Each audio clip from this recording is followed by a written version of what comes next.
Welcome to the Daniel Stee Podcast. The theme of today is Mindset Mastery. So today we're diving into thought-provoking episode here. Why having a dream is more important, more powerful than setting a goal. This is because a dream is a vision. It's something you can see, feel, imagine. Think about it. When you dream of being a best-selling author, you can close your eyes, you can vision it, you can see yourself at the bookstore signing the books, you can see your name on the best-selling list. You can make a mock-up cover of the book, put your name on it, and put bestseller on it, and feel the excitement of actually holding your book in your hands. That's what I do when I make books, so I can proofread them and make sure they look and feel how I want them to. And you can imagine the readers being moved by your words. A goal, on the other hand, is much smaller. It's a single step, or it's a big step, and you can't get to it, which is why I don't like goals per se as much as dreams. A goal might be, I want to write 1,000 words today. The thing about a goal, of course, is, well, what if they're bad 1,000 words versus 500 great words versus 10,000 bad words? I could write real quick just to get my 1,000 words down. And if I rush, what good does that do? So you got to be careful with goals. Here's another catch. A dream fuels your passion. It keeps you inspired. You can feel it, see it, vision it. A goal, it's useful. We're going to get to goals. They have a place. I actually call them action steps, not goals. But a goal, it lacks that emotion. Why dreams matter more is the dictionary defines a goal as the object of a person's ambition or effort, an aim or desired result. A goal is focused on achieving something, often with some kind of prolonged effort and hardship. What fun is that? But a dream's bigger. It's a vision of life, what it could look like once you achieve your dream, your deepest desires. For example, which of these feels better? Say you want to lose 10 pounds. That's your goal, to lose 10 pounds. How does that feel? If you're in really good shape and that's no problem, let's say it's 20 or 30 pounds. How do you feel if you say to yourself, I want to lose 30 pounds?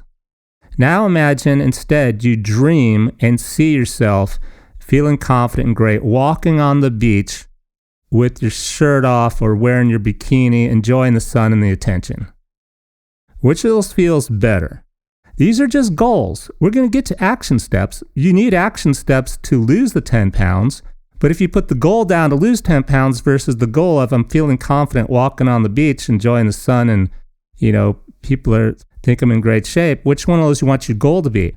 Also, because then it gets back to the 10 pounds. You're not going to get so upset when you get on the scale and you only lost 8 when people can't see the 2-pound difference anyhow.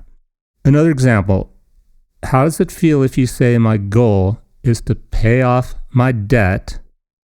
My goal is to pay off my credit cards. How does that feel? If you've got a lot of credit cards, it might feel kind of tough. Compared to if your dream is to be financially free, how does it feel and look? How does that vision look? Living a life where money is no longer an object, no longer a worry. You can quit your job. It doesn't matter. How does that feel compared to my goal is to pay off my debt? Again, we're going to get into making an action plan. You can't just imagine being worry-free and money's not an object without taking some action. But if your goal you put is to pay off your debt versus my goal is to be living a life where I'm fancy-free, either one of those we can use with the same action plan. So that's why I prefer to write the dream down versus a goal. Here's another problem with goals. They lock you into a limited perspective. A goal is actually limiting. Maybe you could have lost 35 pounds, or if it's 10 pounds, you could have lost 15. For example, if your goal is to write a book, you might think, I'll be happy once it's published. You have your book. But it's the journey of writing the book that is part of the dream itself.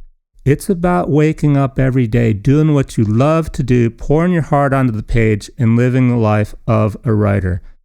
Too often people, they reach their goal, I'll get a book. What do?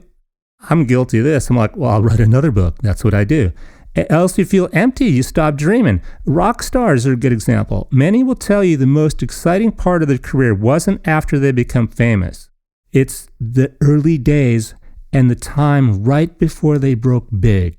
They're dreaming of it, they're getting excited, there's anticipation, but they're not there yet. Goals can be discouraging. Each time you look at your goal you haven't achieved, it can feel like a reminder how far you left to go. That's why I prefer to focus on the dream. And we're going to get to the actions you need to take it, because you got to take some action. So now we got to create an action plan. An action plan outlines the steps you're going to do to move towards your dream. And again, as soon as you make the first step, you're living your dream.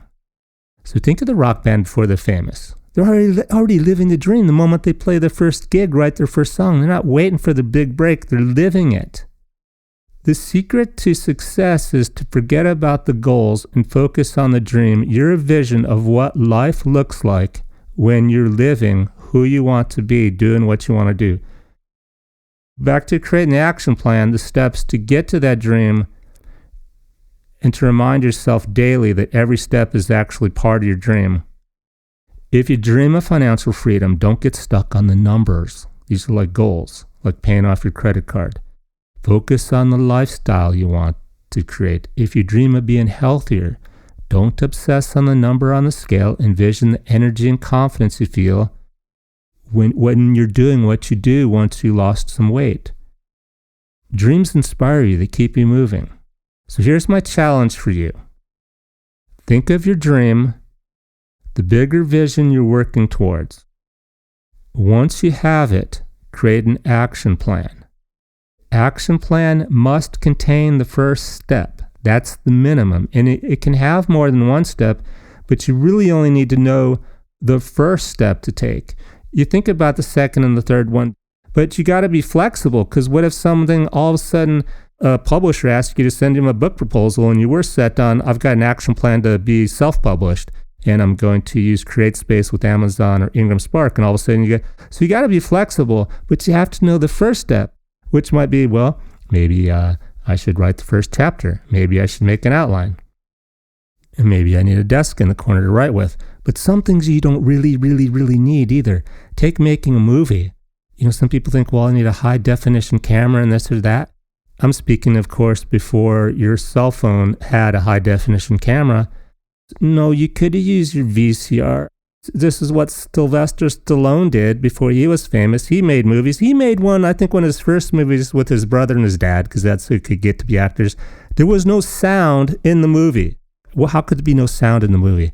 We couldn't afford it. Why'd you make the movie? They want to make the movie that bad. So you can find a way. You find a way if it's what you want to do.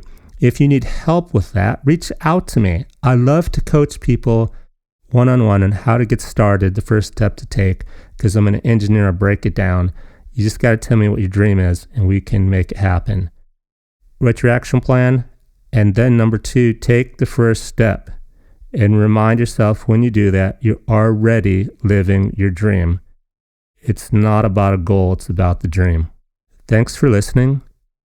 If you found this inspiring, please share it with someone you think who needs it to dream bigger.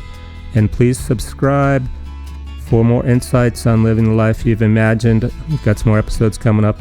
Until next time, keep dreaming and taking action. I'm Daniel Stee.